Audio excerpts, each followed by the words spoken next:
Welcome to Murfreesboro Storytellers. Our topic this month is the United Way of Rutherford and Cannon counties, and we're originating our program in the lobby of the Rutherford County Chamber of Commerce, 3050 Medical Center Parkway. And our first guest today is Megan Flippin, President and CEO of the United Way of Rutherford and Cannon counties. Welcome, Megan. Thank you very much. And you're celebrating the 60th anniversary. That's right. Locally here, United Way has been in existence since 1956, so this marks the 60th anniversary for Rutherford and Cannon counties. That's wonderful. And how long have you been affiliated with United Way? Nearly 7 years. It'll be 7 years in October. My word. And President and CEO for? About a little more than 3.5. About 3.5 years. Well, we're taping this program in late August. It'll be shown in September. Sure. Just one current note, that is, you're about to have your kickoff, I believe, for the oncoming campaign. That's right. We are about to be in that season. We are in that season, actually, of when many of our corporate partners are conducting their annual employee giving campaigns. What we are learning and have learned is that season is really becoming year-round. So that season is really becoming 365 for us. Not just a certain period during the year. That's right. More and more companies are interested in that evergreen approach and having opportunities to engage with United Way year-round. So we are evolving along with that. Megan, I recall from being on the board a few years ago that you do a lot of other things other than just have the fundraising campaign during the year. Yeah. So, I think historically United Way has been a great asset in the community as a collective fundraising organization for other nonprofit agency. And as we have evolved our role in the community, we've really seen an opportunity to step up as a community impact leader. Okay. And so we still provide grants into different community organizations, but we work closely for those grants to affect very specific projects or programs that we're working in collaboration with those agencies on, either in education, health, and financial stability, which are our primary areas. In addition, there are quite a few initiatives that we actually operate out of United Way. For example, last August, about a year ago, we took on operating Books from Birth in Rutherford County. So that is solely provided by our United Way here for Rutherford, and just a couple weeks ago, we agreed to take that on for Cannon as well. Oh, okay. And that's the program that Dolly Parton started a few years ago. Exactly, right? Yeah. How are you involved in that, in allocating funds for Books from Birth? Well, actually, we are providing the grant writing for funds for that program, but we're also responsible for enlisting enrollees into the program. Okay. So we're actually recruiting the families to sign up for the program. We're responsible for the grants that go into that program, and then also the operations of the program. So we fully house it in the United Way. As I recall, that provides books for children from birth to the beginning in school, right? Yeah, age 0 to 5. They get a free book in the mail every month. And the intent is that each child will come into kindergarten having been exposed to the same books, the same vocabulary words, and there's an additional element to that of the parental engagement and reading with and to your child through that process. So the purpose from Books from Birth is really to try to put all of the students on a more level playing skill in terms of their literacy skills. I remember United Way, United Givers Fund, it was called, and was started those 60 years ago, because we had all these charitable campaigns during the year, and the community decided, why can't we put it all together and do it as one overall campaign? Sure. And many agencies have been and still are involved. Many of the health agencies, I believe, have a national program or project that they do not participate in United Way. But you bring together a lot of organizations and help support many organizations. How do you select those? So we actually go through a process, and that process has also evolved with our organization in time. And now that is an open process each year. So we have a committee, a board-driven committee that selects, reviews the different proposals that are submitted for partnership opportunities, and then selects those that most closely align with our mission, but also those that can really demonstrate the impact that they're having in the community. And that's been a huge focus for us, that we feel as we're stewards of community dollars, that we need to be able to prove impact in the partnerships that we undergo. This is a little different than the way you've done in the past, right? And if Sure. you're in this year, you're not necessarily in the next year. You have to go through the approval process each year. Right. Well, actually, we've gone to a 3-year Oh, it's a process. 3-year, Yeah. okay. So we've kind of eliminated some of the process steps to that, but it's a 3-year grant now. What's your campaign goal for this coming season? So our hope is to reach 3.7. With fundraising and grants that we received last year, we were just under 3.7. So we are aiming to take that up a little bit this next year. 3.7 million or better. That's wonderful. Yeah. Tell me about. I know on your website it says give, advocate, and volunteer. We've talked about the giving part, getting folks to give for the fundraising campaign.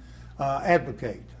How are you asking people to advocate? Yeah, so, I tend to subscribe to the theory that the giving will come as a byproduct of volunteering and advocating for United Way. Okay. So I tend to think that, if you see, you believe. So if you get your hands a little dirty and get involved with the volunteer aspect, that allows you to be a better advocate for United Way. That allows you to better promote our mission and the work that we're doing in collaboration with many others in the community. And then I think giving is actually kind of the byproduct that comes as a result of the other two. Okay, so you bring them along to where they'll want to give based on their experiences. Exactly. Very good. Do you have, what is Charity Tracker? So Charity Tracker is actually one of those initiatives that I referred to earlier that we are housing from within United Way. Okay. And this is a new software program, not necessarily new, but new for this community. It was actually derived out of Hurricane Katrina in Louisiana, Mississippi, Alabama areas during that time. And the program has evolved to be a shared case management software that allows organizations to communicate with one another in real time about different needs of different clients and being able to measure the success of a client. It's been our hope that at the end of the day that we're providing kind of more of a holistic approach and services collectively with the organizations that we work with. So Charity Tracker provides the platform for us to be able to do that. Tell me about your board of directors. This is a group of individuals from throughout the community, right, that oversees the operation of United Way, I presume. Yeah, absolutely. We have an outstanding board of directors that is made up of many different members of the community, many different organizations that we work with, and many different facets of the community. And so they're really, charged with kind of leading the way for us at United Way in terms of our strategic direction and governing our organization. And who's the chair of your board presently? Right now it's Kathy Jones. Okay. Is that a 1 year or more years as a term? So the term is actually 1 year. There's about a 5-year progression to get to that 1-year term, but the actual chair position is a 1-year term. You move up through various positions on the board. Exactly. Vice chair and then I presume in the chairman. Exactly. Another thing I meant to ask you about is the Center for Nonprofit Management. See that on your website. So we actually have been working closely with Center for Nonprofit Management, which is based out of Nashville, as well as the Jones College of Business at MTSU, to provide capacity building opportunities for nonprofit organizations in the community. So we have provided trainings on HR, accounting, marketing. We actually just had one last week on using Excel, Microsoft Excel for your organization that we partnered with the Jones College of Business on. And in a couple of weeks we'll have a grant writers conference. So we've really been trying to, again, stepping up into that community impact leader role, trying to determine how we can provide better service and value for the organizations that we partner with. Who is eligible to attend those? Any organization that is providing some type of human service, health and human service to the community, and they're free. So occasionally when we have a 1-day or a half-day conference, we might charge to cover the cost of lunch, but typically they're free. Okay. I believe Governor Haslam has a program about a healthier Tennessee. That's another one of your efforts, I believe. Yeah, we actually are a Healthier Tennessee workplace, so we are part of that campaign in terms of promoting healthier workplaces, and United Way itself has subscribed to being a healthier workplace, so we've eliminated the soda from the break room. We've done things like that to be part of promoting that campaign. So you've got a healthy staff then. Exactly. That's what we're going for. Well, Megan, thank you very much for joining us, and wish you well in the coming campaign and all the other efforts of United Way of Rutherford and Cannon County. Thank you, John. Appreciate it. Megan Flippin, President and CEO of United Way. Next, we are pleased to have as our guest Phil Holt of the United Way Board of Directors, and he serves there as Chairman of the Community Impact Committee. Phil, welcome to the program, and thank you for your service to United Way of Rutherford and Cannon Counties. All right, thank you. Glad to be here. Tell me about community impact. What does that mean? Well, community impact used to be the old committee that worked on allocations. It was known as the Allocations Committee. All right, okay. While allocation is what we do, it's not the purpose of what we're there for. We're really there to find out how do we put our money to the best use possible in the community. Okay. And so we decided we probably need to change that. And so we did that a couple years ago, and now we're the Community Impact Committee. So how does that process work as far as member organizations or those applying or wanting to be a part of it? Yeah, this past year we probably had 85 agencies that requested funding from us. Okay. And what everyone needs to understand is we kind of work in three areas: income, health, financial stability. And so when we're working on that, that's the piece that we want to concentrate on. A lot of agencies that come to us aren't necessarily in those three areas. So what we tend to do is not work with those. They find other sources for income. If they don't fit into your... If they don't fit in, just because we want the alignment to be right for us, yeah. So you, out of the 85 agencies you said you had to apply last year, how many were approved? We probably approved about 60. So there were about 20 that either it wasn't the right time, it may have been too early in their organization, we didn't have good numbers yet on that type of thing, or maybe it just didn't fit. And there's a lot of good organizations out there that aren't necessarily part of United Way either, so we don't make any judgment about that, certainly. And as far as the operation of your committee, how many members do you have serving with you? We'll have upwards of 30 to 40 that may serve on that particular committee, and their job is to understand the process that we go through, and there is an application process. There is information supplied to us. We are much more data-driven today than we've ever been in the past. So it's gathering information and providing that information to us. And then we try to make some sort of judgment about where those funds are best spent. What's the most positive impact we can make with those funds? And John, we've got 40 people, and as you can imagine, there are probably 40 different opinions on which one is justified in getting their funds. So it's a challenging process to go through, and more time you spend on it, the better you kind of understand how it works and how it should work. And that's really what we're doing right now, is getting everybody used to the process. The members of your committee go out and meet with the various agencies? Yes. Or do you bring them in, or you do both? It may be a combination of both. We do visit the agencies in the spring, visit all of them. They make a presentation to us. We have different groups that meet with different agencies. Obviously, we can't get one person to meet with all of them. But a group may meet with 6 or 7 agencies, and then we come back, we put the data together, and then we actually kind of fill out a report card and a grading system, and then we go back and we allocate based off that grading system.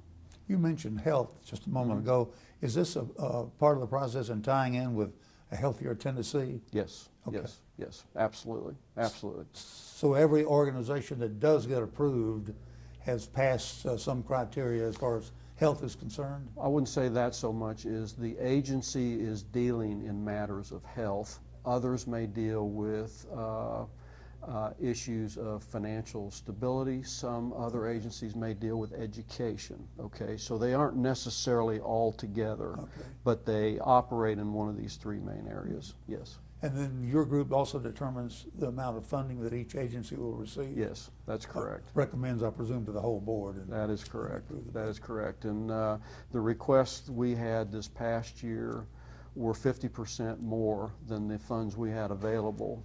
So we have to make some hard decisions. We can't give every people's full request.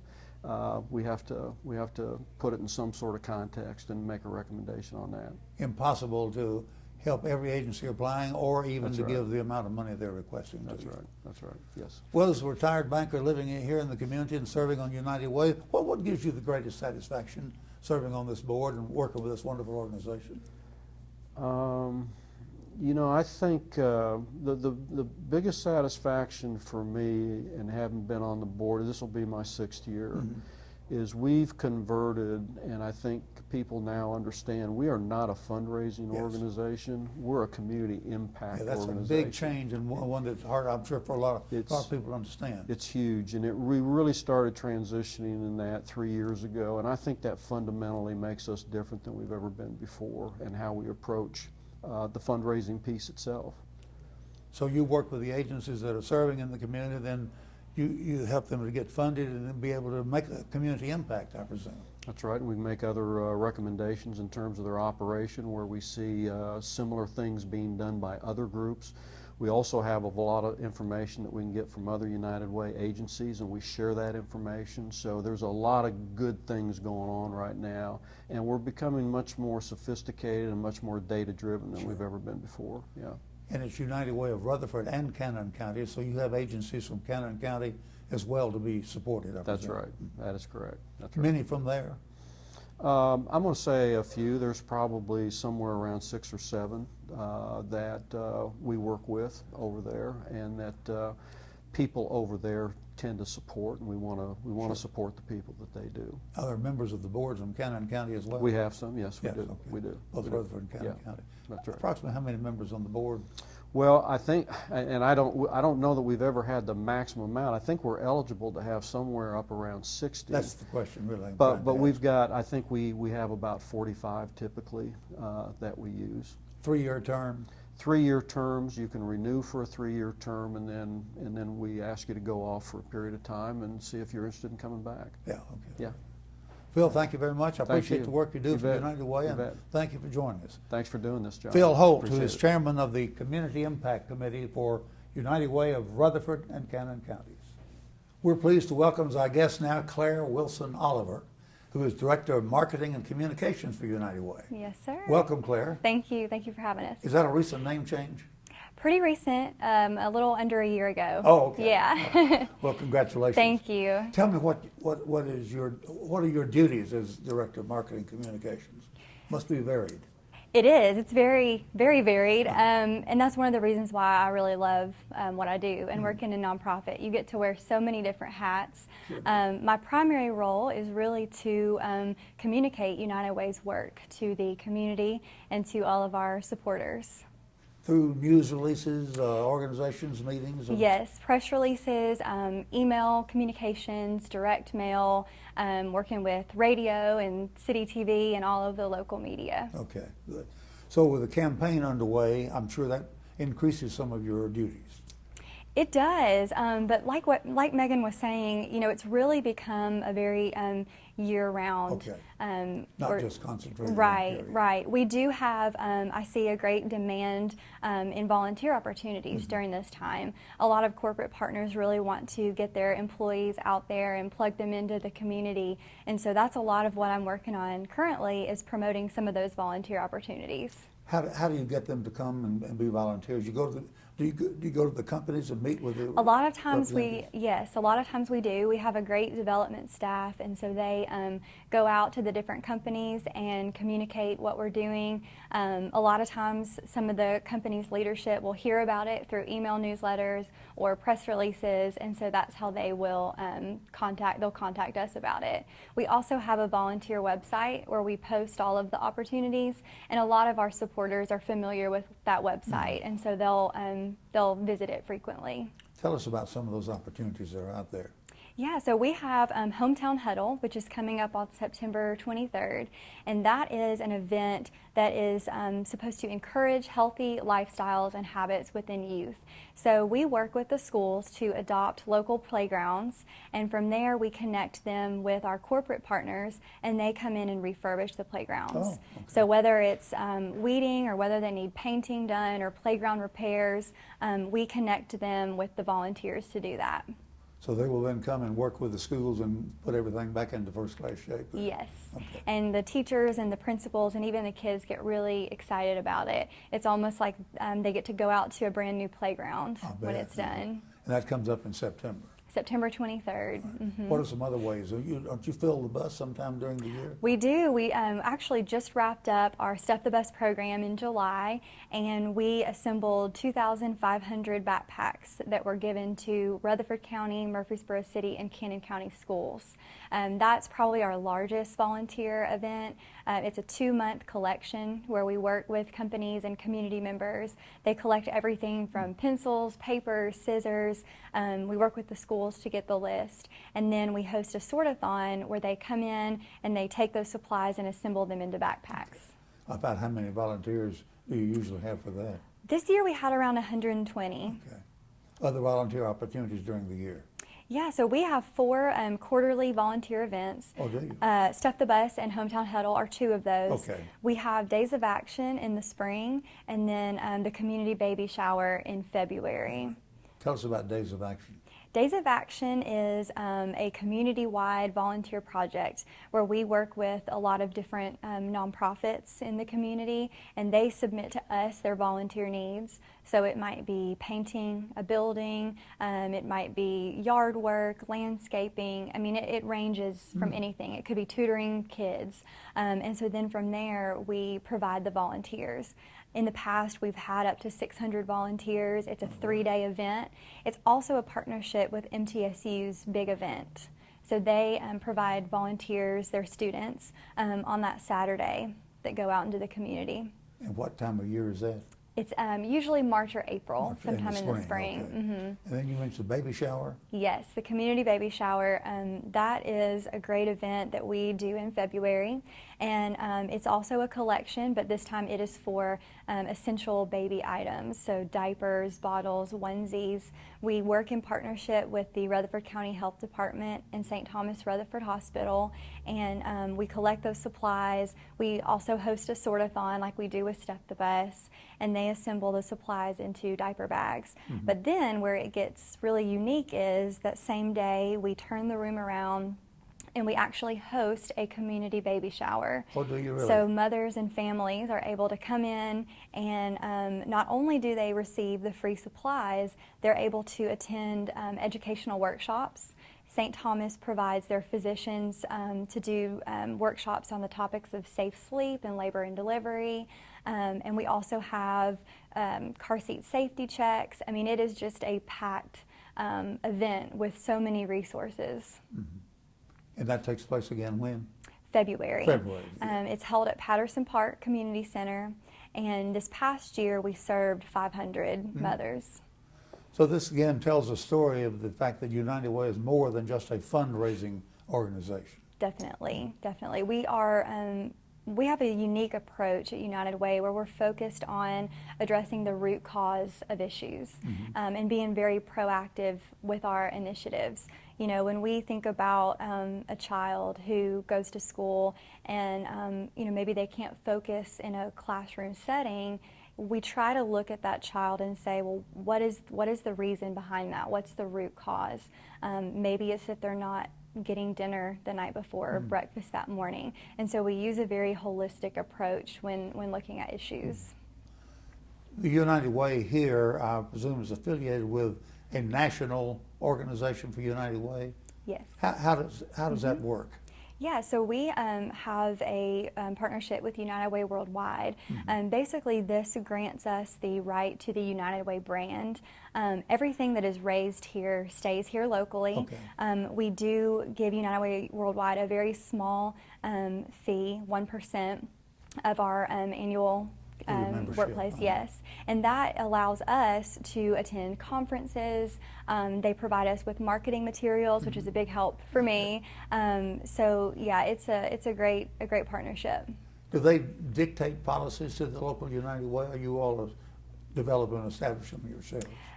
So they give us brand standards so that we can operate under the National United Way brand. But as far as our initiatives here locally, those are all local initiatives that we have put together.